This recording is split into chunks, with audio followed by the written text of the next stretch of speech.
En Charente-Maritime, une mobilisation entre 1500 et 2000 manifestations à La Rochelle et environ de 400 personnes à Saintes. Les antipasses démarrent l'année bien regonflée par une actualité Covid oscillant entre provocation politique, renforcement des contraintes et désorganisation dans les établissements d'enseignement. Il a dit qu'il voulait emmerder les non-vaccinés.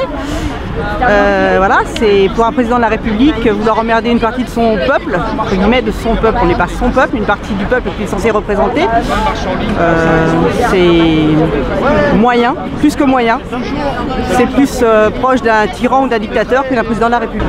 Oui, j'espère que les Français vont se réveiller parce que depuis 2 ans, ok, il y a un virus certainement, comme il y en a beaucoup d'autres de par le monde et comme il y en a toujours eu. Un virus qui fait, je crois, à peine 0,05 ou 0,5% de décès. Je ne vois pas l'utilité de toutes ces mesures complètement aberrantes et disproportionnées qui sont prises depuis 2 ans et qui empêchent les gens de vivre et d'être libres.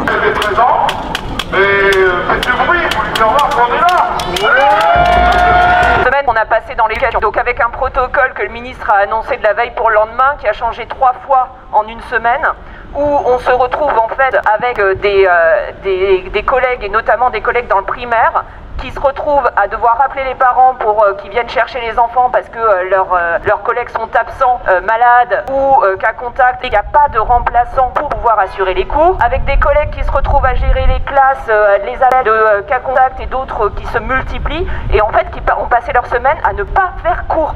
Donc ça fait, on peut nous dire que le ministre raconte qu'il voulait coller au plus près de la situation sanitaire. En fait, ça fait 2 ans qu'on réclame des postes et qu'on n'a pas de postes. Et du coup, ils s'en servent de cette situation sanitaire pour casser les services publics et casser la continuité de l'instruction qui est due à l'ensemble des élèves, à casser les conditions de travail des personnels. Il y a un vrai ras-le-bol. Que lors des élections présidentielles qui approchent au mois d'avril, il va trouver dans l'urne des gens qui sont mécontents.